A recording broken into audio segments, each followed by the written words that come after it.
네, 우리 시편 125편 1절부터 5절까지 말씀을 같이 읽습니다. 1절입니다. 여호와를 의지하는 자는 시온 산이 흔들리지 아니하고 영원히 있음 같도다. 산들이 예루살렘을 두름과 같이 여호와께서 그의 백성을 지금부터 영원까지 두르시리로다. 악인의 규가 의인들의 땅에서는 그 권세를 누리지 못하리니 이는 의인들로 하여금 죄악에 손을 대지 아니하게 함이로다. 여호와여, 선한 자들과 마음이 정직한 자들에게 선대하소서. 자기의 굽은 길로 치우치는 자들은 여호와께서 죄를 범하는 자들과 함께 다니게 하시리로다.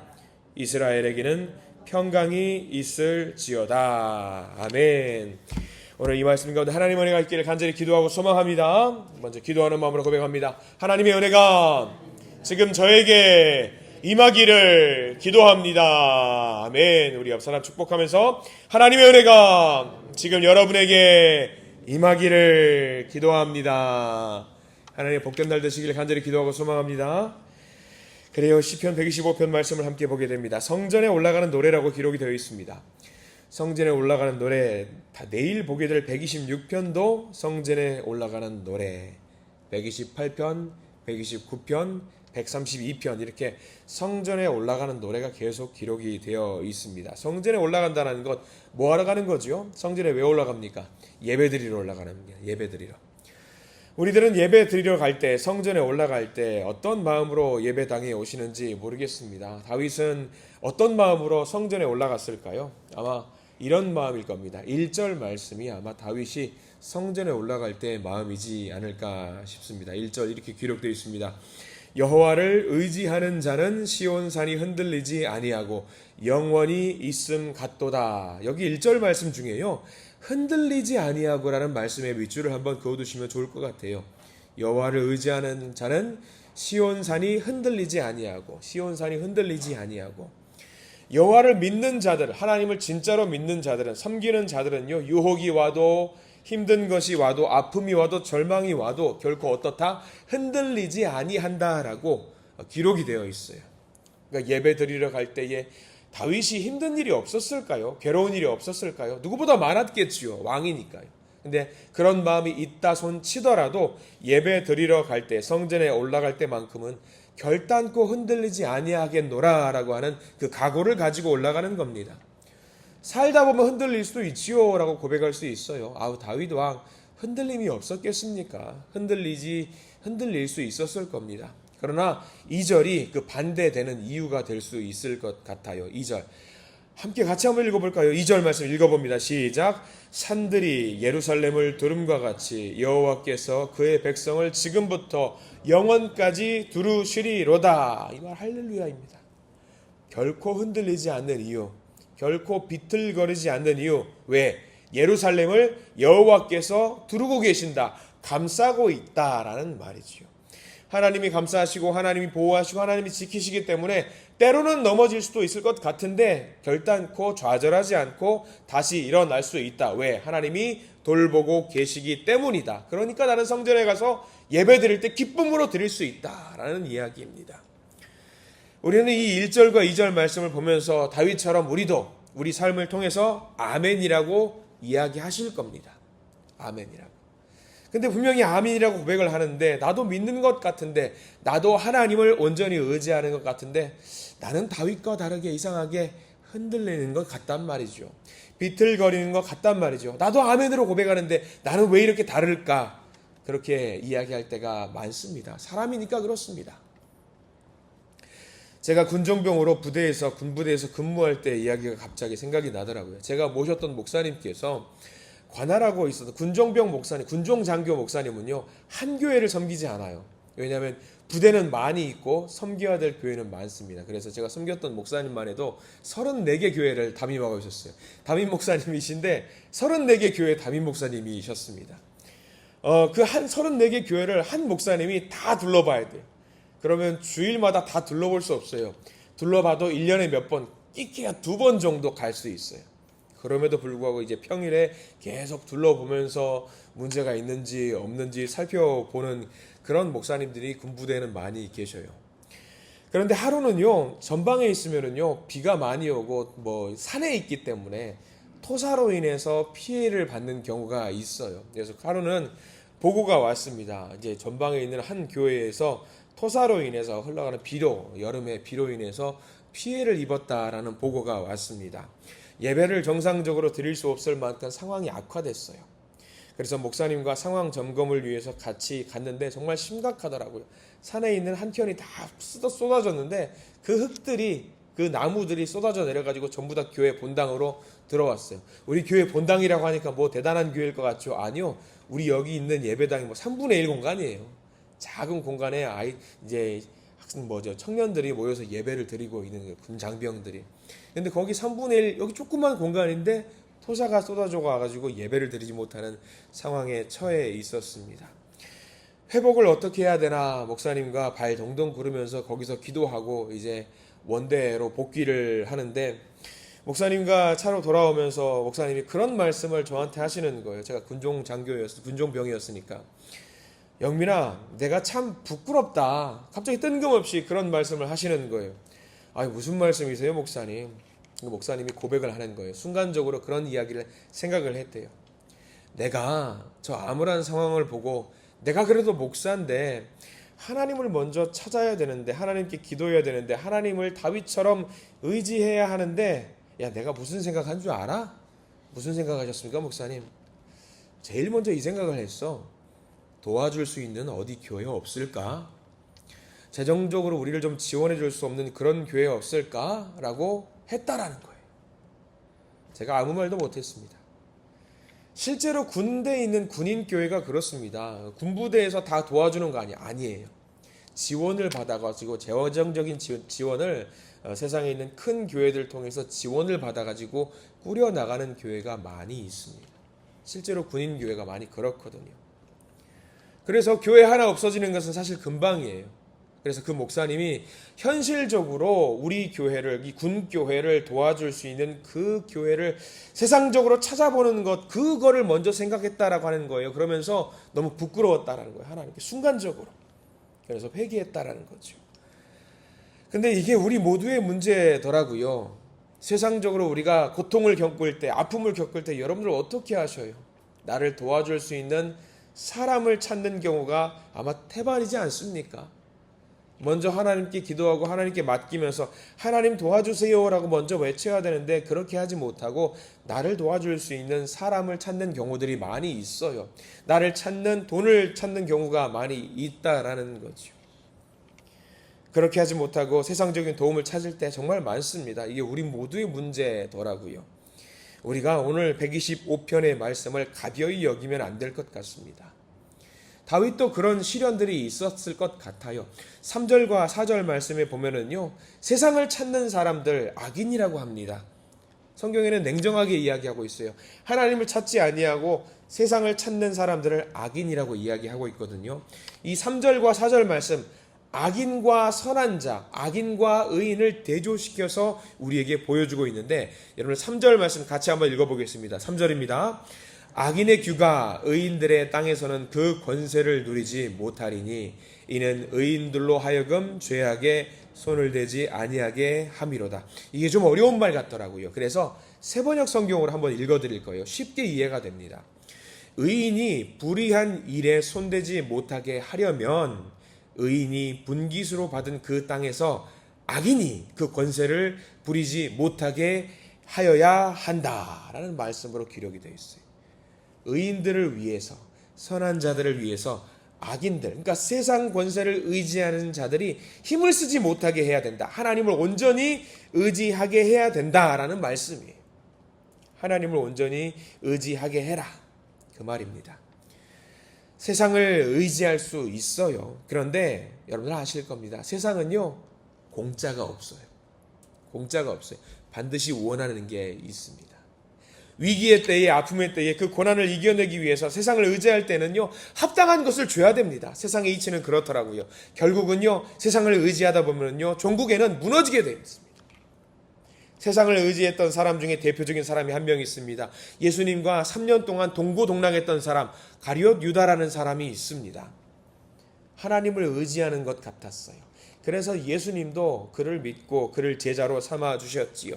근데 가룟 유다 마지막의 때에는 어떻게 합니까? 세상을 의지해서 세상으로 도망갔던 사람입니다. 마귀가 틈을 탔어요. 은30에 예수님을 팔았습니다. 그가 원래 나쁜 사람이었으니까 그랬을까? 아닙니다. 하나님께서 친히 선별하신 제자였습니다. 무엇보다 그는 똑똑하고 영리했고요. 지략이 있었던 사람이에요. 예수 공동체의 재정을 맡았을 정도로 신임을 받았던 사람입니다. 근데 마귀가요, 빈틈을 노리고 들어옵니다. 세상을 의지하라고 해요. 배신하라고 한 게 아니라 세상을 의지하라고 합니다. 근데 예수님께서 유다에게 마지막 기회를 주십니다. 최후의 만찬의 때에 예수님이 말씀하십니다. 야, 이 중에 나를 배신할 자가 있다. 제자들이 웅성거립니다. 주님, 누구요? 누구요? 저요? 저요? 저는 아니지요? 라고 말을 합니다. 유다도 똑같이 말했습니다. 저는 아니지요? 라고 말했습니다. 야, 내가 떡을 떼어서 포도주를 찍어서 그 사람에게 줄 텐데 그 자가 나를 팔 자다. 그리고 그 떡을 포도주에 찍어서 유다에게 먼저 주십니다. 근데 이것은요, 유다를 고발하려고 했던 것이 아니라 기회를 주셨던 거예요. 야, 네 마음속에 세상을 의지하려고 하는 그 마귀의 유혹을 떨쳐내라. 세상을 의지하지 말아라. 나를 의지해라 라고 요청하셨던 마지막 예수님의 외침이셨습니다. 근데 그 외침을 받아들이지 못하고 결국 세상을 의지해서 악인이 되어 버립니다. 그 가룟 유다의 이야기를 보고 있노라면 무슨 생각이 드는 줄 아세요? 야, 이거 내 이야기다. 저거 내 이야기다. 나도 하나님을 의지해야 되는데 하나님을 의지하지 못하고 세상을 의지할 때가 얼마나 많았냐. 나도 유다랑 똑같다. 우리 그런 생각 하잖아요. 문제가 닥쳤을 때에 야, 이거 어떡하지? 이거 누구를 찾아가지? 누구를 찾아가면 도와줄 것 같은데? 야, 이렇게 하면 될 것 같은데? 생각할 때가 너무나도 많더라고요. 말씀 묵상하면서 깊은 반성을 하게 되었습니다. 그러면서 생각을 해요. 야, 맞아. 내가 먼저 하나님을 찾았어야 돼. 하나님께 기도했어야 돼. 내가 유다와 별반 다를 바가 없이 생각을 했구나. 이거 우리들의 이야기 아닙니까? 우리가 분명히 하나님을 믿는다고 말합니다. 근데 실제로는 어떻게 해요? 세상을 믿고 돈을 믿고 권력을 믿고 할 때가 많이 있었습니다. 이 시간 시편 125편 말씀을 통해서 하나님을 분명히 의지하시는 저와 여러분들 되시기를 간절히 축원합니다. 하나님이 인정하시는 선한 사람들이 되십시오. 4절 말씀은요, 선한 사람이 되어달라고 하는 이 간절한 다윗의 외침이에요. 4절 말씀 같이 읽어볼까요? 시작. 여호와여, 선한 자들과 마음이 정직한 자들에게 선대하소서. 이 말씀이 귀한 말씀이에요. 선한 자들과 마음이 정직한 자들에게 주님 선대해 주시옵소서. 선대해 주시옵소서. 하나님을 의지하는 자들에게 하나님의 은혜가 임한다라는 이야기입니다. 여러분들 선한 마음을 품으시기 바랍니다. 정직한 마음을 가지시기 바랍니다. 이 말은요, 세상 가운데 착하게 살라는 이야기가 아니에요. 물론 착하게 살아야죠. 근데 이 말씀은 세상을 의지하지 말고 하나님을 의지하라는 이야기입니다. 하나님을 의지하는 자에게 하나님은 선대하신다라는 말씀이지요. 이렇게만 살면 얼마나 좋을까요? 근데 그렇지 않아요. 다윗은 심판의 메시지도 같이 선포하고 있습니다. 심판, 무섭죠. 심판 싫죠. 근데 여러분들, 이 환절기 기간 동안 여러분들 독감 주사 맞은 분들 계실 거예요. 감기 예방 주사 맞는 분들 계십니다. 근데 다 그런 건 아니지만 독감 예방 주사 맞으면 어떤 분들은요, 3일 동안 끙끙 앓아요. 끙끙 앓아요. 감기 걸린 것처럼. 근데 그렇게 며칠 아프고 나면은 독감에 대해서 면역력이 생긴다라고 해요. 마찬가지예요. 이 5절의 말씀, 4절과 5절 말씀, 3, 4, 5절 말씀이 우리에게는 독감 예방주사 같습니다. 5절 말씀 같이 읽어볼까요? 이렇게 선한 사람과 악한 사람들에 대한 고발을 듣고 나서 내가 악한 사람으로 살지 말아야겠다. 비록 나는 아프지만 그래야겠다라고 생각하는 사람들은요, 5절 말씀이 허용되는 말씀입니다. 5절 말씀 같이 읽어볼까요? 시작. 자기의 굽은 길로 치우치는 자들은 여호와께서 죄를 범하는 자들과 함께 다니게 하시리로다. 이스라엘에게 평강이 있을지어다. 말이 좀 어렵습니다. 이 말씀도 세 번역으로 읽어드리면 이런 말씀이에요. 주님, 비틀거리면서 굽은 길을 가는 자를 벌하실 때에 악한 일을 하는 자도 함께 벌받게 해 주십시오. 이런 말이더라고요. 그러니까 결국은요, 세상을 의지하는 자들은요, 악한 사람들과 함께 벌받게 된다라는 이야기입니다. 옛날에 러시아가 공산혁명이 일어나던 시절이 있었어요. 사회주의 혁명, 공산주의 혁명이 일어나는 시절. 러시아가 여러분들 겉으로 보면은 종교가 어떤 종교가 많이 있을 것 같아요? 기본적으로 기독교입니다. 개신교와 이제 구교, 성당 어떤 구교, 정교회 같은 게 연합이 돼가지고 기본적으로 하나님을 믿는 사람들이 많아요. 그래서 겉으로 봐서는 기독교 같아요. 길들도 보면은 성경에서 따온 어떤 명칭을 가져와서 길도 만들고요. 사람의 이름들도 보면은요, 성경에서 따온 사람들의 이름이 많아요. 그러면 어떤 생각이 드냐면 제일 먼저, 야, 저 사람들은 하나님을 충성스럽게 믿는 사람들이구나. 야, 하나님을 대단하게 믿는 사람들이구나 생각하는 사람들이 겉으로 봐는 많을 것 같아요. 근데 그 나라에 공산당 혁명이 일어나거든요. 아무리 혁명이 일어났어도 하나님을 믿는 사람들이 혁명이 이루어지면은 하나님을 믿는 그 기본적인 원칙에 따라서 그 나라가 뒤집어질 것 같죠. 신앙심을 갖고 있었던 것처럼 보이는데 그때 당시 혁명이 일어나면서 잘 사는 사람들, 돈 많은 사람들이 추방을 당하거든요. 그 사람들이 마차에 가득 싣고 간 게 뭘 것 같아요? 금과 은과 보물들을 가지고 갔답니다. 성경을 가지고 간 것도 아니고 사람을 살리기 위한 무슨 도구를 가지고 간 것도 아니고 야, 나 살자고 돈을 가지고 갔다는 거예요.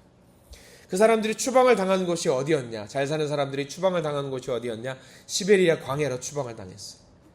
시베리아 광야에 금과 은 가지고 가면 어떻게 될까요? 잘 살 수 있을까요? 다 죽어요. 다 죽는 거예요. 말씀을 의지하고 가고 하나님의 말씀을 붙잡고 나가야지 살 수 있었을 텐데 그 사람들이 의지했던 것은 뭐였냐면요, 세상적인 권세와 세상적으로 인정받는 돈과 금과 은을 가지고 갔어요. 모조리 다 죽었대요. 몇 명이 죽었냐? 125만 명이 죽었답니다. 말씀을 갖고서 갔으면은 살 수 있었을지 몰라요. 하나님, 내가 어떻게 하면 좋겠습니까? 라고 하나님을 의지하면서 갔으면 살았을지도 몰라요. 근데 그 사람들은 그렇게 하지 않고 세상적인 것을 의지하면서 나갔다라는 거예요. 다 죽었어요. 세상을 의지하면은 이렇게 죽는 거죠. 근데 이게 남의 일 같지요? 아니에요. 우리 일일 수도 있어요. 우리가 정신 차려야 됩니다. 우리가 지금 무엇을 붙잡아야 되는지 오늘 시편 125편 말씀은요, 분명하게 우리에게 이야기해주고 있어요. 세상을 의지하자는 그 유혹을 철저하게 물리치시고 하나님을 의지하시는 우리 모두가 되기를 간절히 축원합니다. 무엇을 의지하느냐? 굉장히 중요합니다. 예수님도 유다에게 회개할 수 있는 기회를 여러 번 주셨습니다. 우리도 마찬가지. 지금 당장 우리를 벌하실 수도 있어요. 근데 주님은요, 그것을 계속해서 유예시켜 주셔요. 연기해 주셔요. 나를 의지해라. 나를 의지해라. 그렇게 온전히 의지하는 자들에게 오늘 1절 말씀, 2절 말씀이 허락되는 겁니다. 1절 말씀 다시 한번 읽어볼 텐데요. 1절 읽겠습니다. 여호와를 의지하는 자는 시온 산이 흔들리지 아니하고 영원히 있음 같도다. 아멘. 이 말씀이 오늘 우리에게 주시는 말씀입니다. 여러분들 조지 뮬러라고 하는 사람 한 번쯤은 들어보셨을 거예요. 기도를 응답받았는데 몇 번 응답받았다? 여러분 아세요? 조지 뮬러는 평생을 살면서 기도했는데 자기가 고백을 하기로는 5만 번이나 응답받았대요. 5만 번이나 기도 응답받았다는 건 엄청 많이 받은 거예요. 하루에 2번이에요. 하루에 2번. 기도하는 족족 2번은 다 하나님이 응답해 주셨다는 거죠. 근데 그가 기도했을 때에 응답받았던 것 중에 감사한 것들이 여러 가지가 있는데 놀라운 것 하나 있어요. 우리는 그 5만 번이라는 숫자만 기억해요. 기도했더니 하나님이 응답해 주셨다라 5만 번만 기억합니다. 근데 이런 이야기가 있어요. 조지 뮬러가 살아가면서 기도 응답 받는데 그는 고아원을 운영했어요. 고아원을 운영할 때는 수익 사업이 아니기 때문에 많은 후원이 들어와야지만이 아이들을 먹이고 살리고 교육을 할 수가 있어요. 그 고아원에. 근데 조지 뮬러가 이 고아원을 운영하면서 단 한 번도 후원해달라고 편지를 썼거나 단 한 번도 누구에게 도와달라고 했거나 한 적이 한 번도 없대요. 오로지 무엇만 했을까요? 기도만 했대. 이게 놀라운 거예요. 하나님 도와주세요. 하나님 이 아이들 먹이고 살리고 하나님의 사람으로 키워야 될 거 아니겠습니까? 기도합니다. 세상적으로 도움을 의지하지 않겠습니다. 저는 주님만 의지합니다. 오로지 기도만 했다라고 하는 거예요. 그게 1절 말씀이에요. 여호와를 의지하는 자는 시온산이 흔들리지 아니하고 영원히 있음 같도다. 여호와 하나님을 의지했기 때문에 가능했습니다. 근데 우리는 좀 양보할게요. 세상 의지할 수 있어요.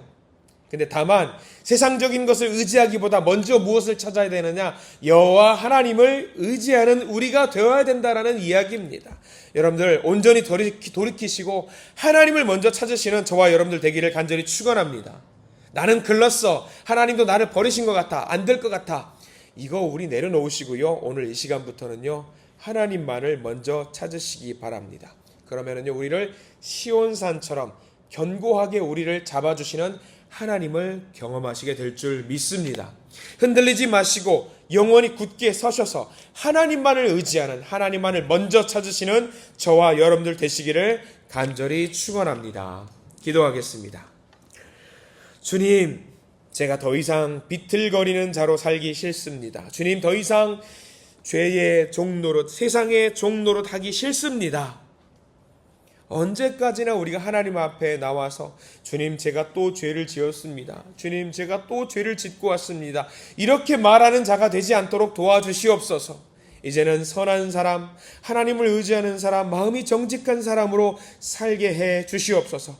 그래서 주님께 나왔을 때 주님, 제가 죄와 싸워서 이겼습니다. 세상과 싸워서 이겼습니다. 이렇게 외칠 수 있는 우리 모두가 되도록 저희들을 인도해 주시옵소서. 이 시간 저를 잡아주시고 저를 세워주시고 흔들리는 저를 온전히 일으켜 세워주시옵소서. 예수님의 이름으로 간절히 기도드립니다. 아멘.